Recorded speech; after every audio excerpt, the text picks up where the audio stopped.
So here comes the highlight. Today, we will take a look at in 2023, the dimming of old phones today. What's going on with it? Is it still blinding? Let's first use professional equipment to check. Now and more old screens. In what circumstances make our eyes more tired? Through the instrument's picture, we can see that the Huawei Mate X3 with old screen. The fluctuation at full brightness is like this. It may look a bit confusing. It's actually simple. The horizontal axis is time. Vertical is brightness. The instrument measures is old screen. The brightness fluctuates over time.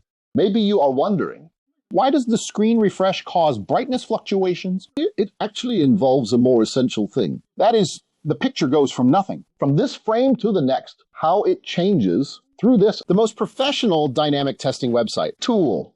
We can easily see that the picture is actually refreshed from top to bottom. A gradual refreshing process. That is to say, not as we often imagine, as we imagine it, 60 frames per second. It means 60 frames per second are switched directly. It is actually drawn one line at a time, or to say, between the screen and the host, no matter in what form of communication. It's not instantaneous. The entire picture is transmitted. So the seemingly unchanged picture, when the screen refreshes, when it enters the range of the probe of the instrument will find the brightness changes, which means it's flickering. So that means that because old screen is a self-luminous body, its refreshment every moment will cause changes in brightness. That is to say, even with Class D dimming, its local area is also constantly flickering, whether the picture is moving or static. But the big wave is not as big as it looks. After all, the probe's position measures is a process of refreshing and changing, rather than a single point. So this kind of flickering, compared to the flickering caused by PWM dimming, is too mild.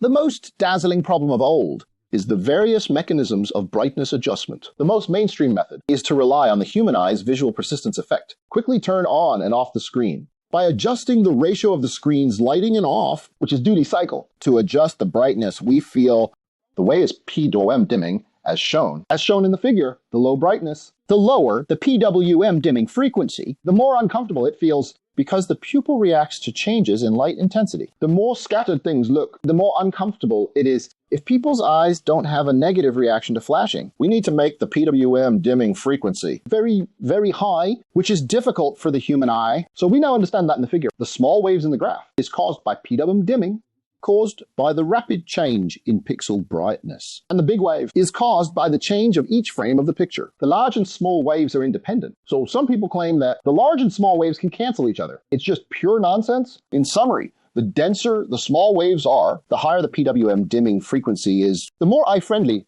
the shorter the distance, the smaller the brightness change, the less damage to the eyes. Conversely, the looser, the greater the distance between the greater the change, it's more harmful to eyes. And an LCD screen like a flat line has a backlight. Because of the backlight, the brightness is stable and more eye-friendly. Isn't it very simple? However, there is another dimming performance like this. What does this represent? Yes, this is the kind of DC dimming. In old panels, a more eye-friendly dimming method than PWM dimming. However, in most cases, once the screen brightness becomes very low, we have to switch to PWM dimming. Then I can't help but ask, since Class DC dimming can be used at high brightness, is more eye-friendly than PWM? Is it true that all old screens at high brightness? Is DC dimming not whether using an old device? Turning up the brightness will solve the problem. Actually, it's not. Although DC dimming is more eye-friendly, it is also more prone to. Although Samsung is a veteran, many new phone screens, even at the maximum brightness, it still uses PWM dimming. Avoid the project point being on all the time. Giving the pixels a chance to rest, the probability of burn-in will be much less. But our good young man Sony, who is good at stacking, on the PS Vita 1010 years ago, although it was very kind, gave us a full-blooded RGB pixel, a screen with full-range DC dimming. But the price is the unsolvable, uneven problem. And the subsequent PSV 2000, while reducing costs, also removed the old screen of PSV 1, replaced with a cheaper and more stable IPS panel. And the choice of dimming is probably not a cost issue, because the earlier Samsung Galaxy Tab S for tablet has not been revived. Made for 5 years, used DC dimming at high brightness. My K30 used to support full brightness DC dimming. But after the update, it can't be turned on, which is a strange state. The Huawei Mate 20 Pro didn't support it before. After software upgrade, it achieved a very good DC dimming effect. It seems that the decision is more up to the manufacturer. Is more eye-friendly, or the screen is more secure and less prone to burn in. So let me analyze it below. How high should the high-frequency PWM dimming be? Maybe at this time, some friends may ask me that I also use the latest Samsung phone. I also use the Switch OLED devices with full PWM dimming. I've been using it for a while. I don't feel any discomfort. There are only two cases. One is that you have good eye habits and use it. Use your phone in a good ambient light. At this time, your eyes will not only feel the screen image, but also some ambient light around. Entering your eyes, you feel it's not so flashing. However, if you use your phone at night without light, only turn on the phone, and the screen brightness is low. It will flash again, and you will feel staring at the flickering screen. Your eyes will be tired. Another possibility is that you are not sensitive. How many people are sensitive? How many people are not? For this question, manufacturers and reviewers have introduced a new term, which is subjective visibility measure, which is the flicker visibility unit. It's so confusing. Don't worry. Although this calculation formula is very complex, which is hard to understand, but it is a lighting fixtures, which is the specification of LED lights and old screens. It's not that big. It's not that big. We just use the experimental data. Based on the experimental data, we can see that the lower the dimming frequency is, the lower the frequency of stropic. More people will feel visual fatigue, even at the upper limit of 400 Hertz. 10% of people feel obvious flickering. That's 10% of them. There are over 100 million people. Some time ago, Huawei CTO Li Xiaolong and promotion Honor with 3,840 Hertz. When arguing, Mr. Li Xiaolong's point of view was that switching above 1,400 Hertz per second, higher frequency PWM dimming is very, very low for eye protection. And the Autophone is not worth promoting this. This statement actually, I think,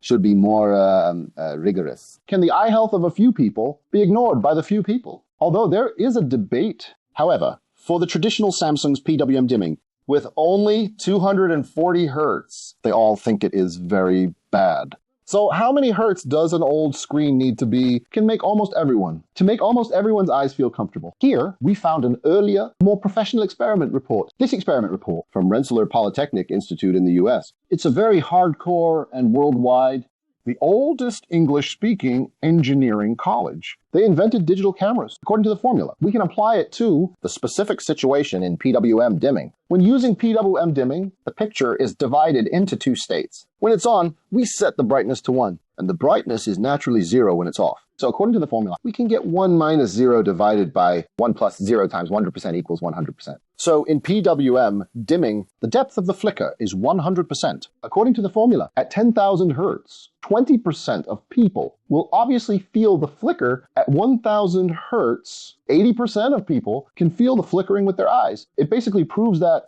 in fact, the current old high-frequency PWM dimming is far from reaching 2,000 Hertz of LCD backlight, which is the industry's common level of 20,000 Hertz. That is to say, the eye-protecting status of LCD is temporarily uncheckable. In the Institute, you can also see people's perception of 5% flicker intensity. Perceived ability at 10,000 Hertz is almost 0 thanks to OLED's sample and hold mechanism and 0.2 milliseconds, or even shorter pixel response time. We can know that from top to bottom. At any point in time of the point-by-point scanning, the change is far less than 5%. So we can imagine that in the future, old screens reach 10,000 Hertz PW dimming, or even better, or even a 1,000 Hertz refresh rate. It will be more friendly to sensitive people.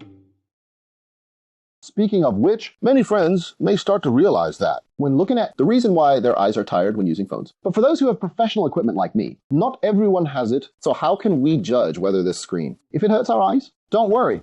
Today, I'll test these, which are worth more than 60,000 yuan. Various popular electronic devices. Don't worry if there is no product. Later, I will also teach you how to use the devices.